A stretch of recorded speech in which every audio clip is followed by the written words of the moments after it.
Eboni. Today you have made me the happiest man alive. In truth, you have made me the happiest man every single day since the day I met you. Your kindness, your commitment, and your unwavering love have shown me the true meaning of partnership and devotion.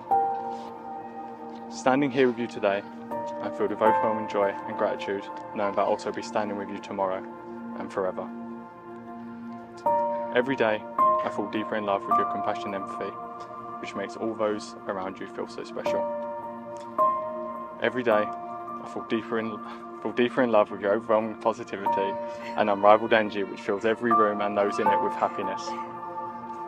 Every day, I fall deeper in love with your smile, or the way you cover your face when you laugh, or your use of words which make me wondering whether you actually learnt Welsh or just making stuff up. Eboni, I'm so grateful for you, and I can't wait to see where life takes us. I love you. I will always love you.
I want to start by saying that you and many others know I'm a rather excitable person by default.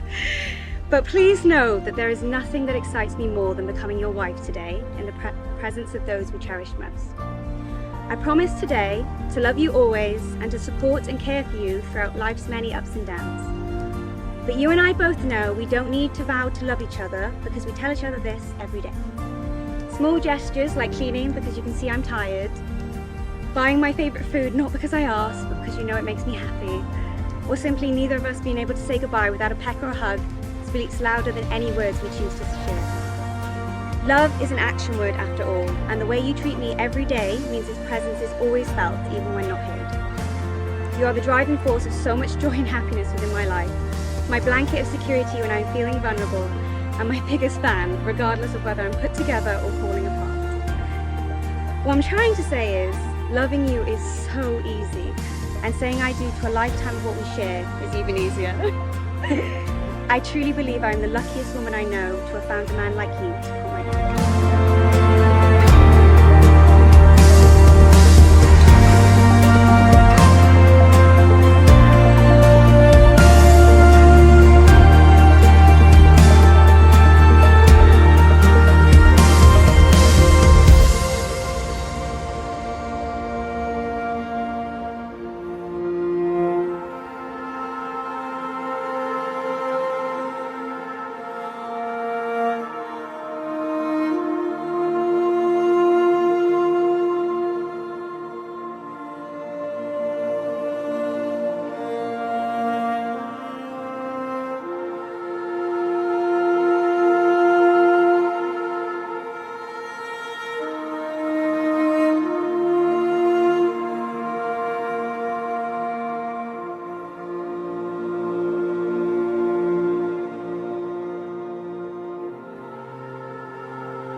For those of you that don't know me, and there's a fair few of us that are meeting for the first time today, my name's Rob, and I'm the proud father of the bride.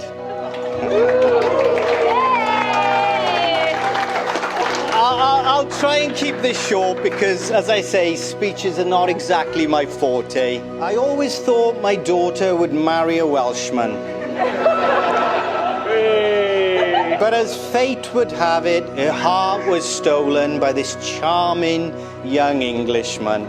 Well, you can't have it all, I guess. But I've had the good fortune to get to know Scott over the past 9 years. And even though this is the first time I'm meeting his family, based on the young man you've raised, he's done you proud. And it's a pleasure to finally, officially welcome him into our family.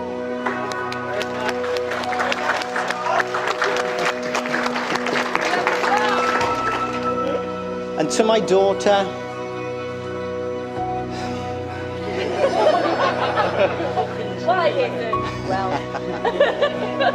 it's hard for me to believe that my little girl is a married woman now. I remember when you first came into the world, kicking and screaming, blue in colour, and I was terrified, to be honest. And sometimes it only feels like yesterday. But as a little girl, you were a bundle of hyperactive joy and energy. Yeah, definitely. And even though your naughty antics would often give me heart palpitations, there was always a big, kind, generous heart behind it all. And I knew then that one day you'd grow into the lovely young woman before us today. And I'm very proud.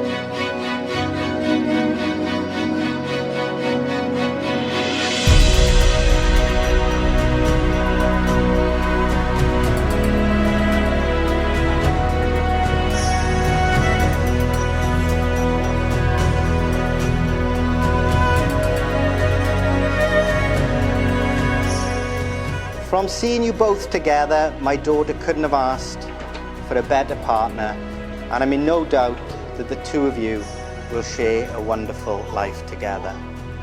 So ladies and gentlemen, can I please ask you all to raise your glasses in a toast to the bride and groom, to Eboni and Scott.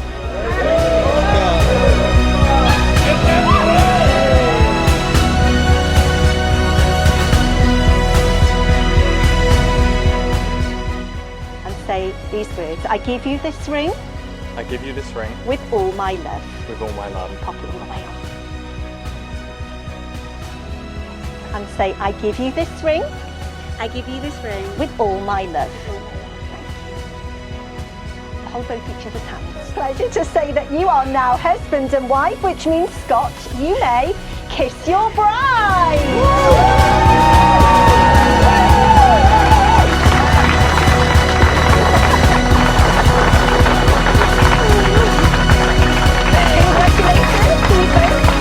Ladies and gentlemen, could you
My name's Jamie and I'm Scott's older brother, although I know standing up here it's a bit hard to tell, as the years have not been so kind to Scott.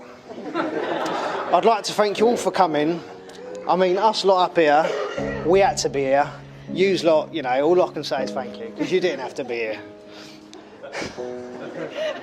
I would also like to mention a few people who sadly couldn't be here today, most importantly our dad.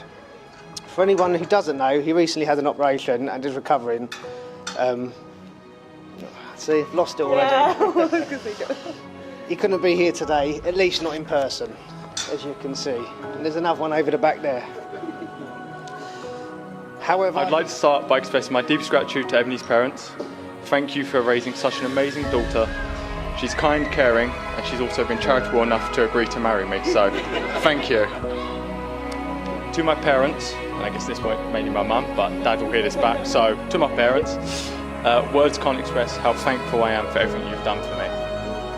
Your unwavering support and guidance have shaped me into the man I am today, and I'm eternally grateful. I hope to build a family with Eboni that is as loving and supportive as the one you've provided for me. As many of you have noticed, and Rob mentioned earlier, unfortunately my dad couldn't make it here today. And after all, the Olympics is only once in every 4 years. And the archery was on today, so you know how it goes. That was the excuse, he said it. But on a more serious note, I know my dad was fine tooth and nail to make it here today. I mean, he came down to get his suit sorted about a month ago, about 3 days after his original surgery, and then got hospitalised again. So that's how hard he was trying to be here. And I know he would be here if he could. So I would like to do a quick toast to my dad and his health. yeah.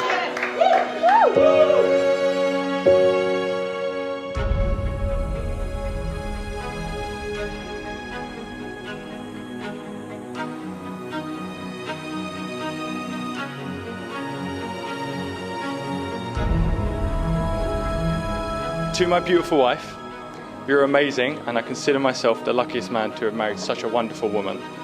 I will cherish every moment I spend with you, and I look forward to spending the rest of our lives together. So could everybody please, before she changes her mind, because I'm pretty sure you can get like annulments pretty quick, could you raise your glasses to my outstanding new wife, Eboni?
Now, all jokes aside, I am honoured to be the best man, and to show my gratitude, I have written a little poem. It's not much of a poem, but more something a sentimental old fool put together. When one chapter ends, another begins. This is your story, and you're on to a win. You write your own story, how will it go? That's what makes it exciting, nobody knows. Together forever, till death do us part. These words are sacred when spoke from your heart. The feeling you get when you say them out loud, or kept between two, or said in front of the crowd.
took him there to get him settled into his halls of residence.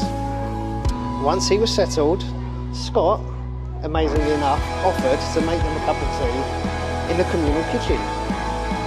But as they entered the kitchen, they stumbled across a young girl singing at the top of her voice whilst hoovering. A bit like the old shake and bake advert. Oh, you know where this is going, do you? Oh, okay. Just, you know. So you know then. As they entered the kitchen, they stumbled across a young girl singing at the top of her voice whilst hoovering, like the old shake and bake advert. They finished their tea, and after they left, they both had a little cry as they'd left their little boy to fend and fight the world for himself. But after they had a little cry, they both looked at each other and thought one thing. Who was that scatty little thing in the kitchen? A week later, Dad phoned to check in with Scott, but not before asking, who was that scatty little girl in the kitchen? To which Scott replied, just another student. Dad advised Scott he would either love her or he'd be unable to stand her quirkiness. Fast forward a few more weeks, Scott later called Dad and said, do you remember that scatty little girl in the kitchen? My dad paused. He said, you're not, are you? Are you? To which Scott replied, yes, we are a couple, and my dad has loved that scatty little girl ever since. So yeah, that's from my dad.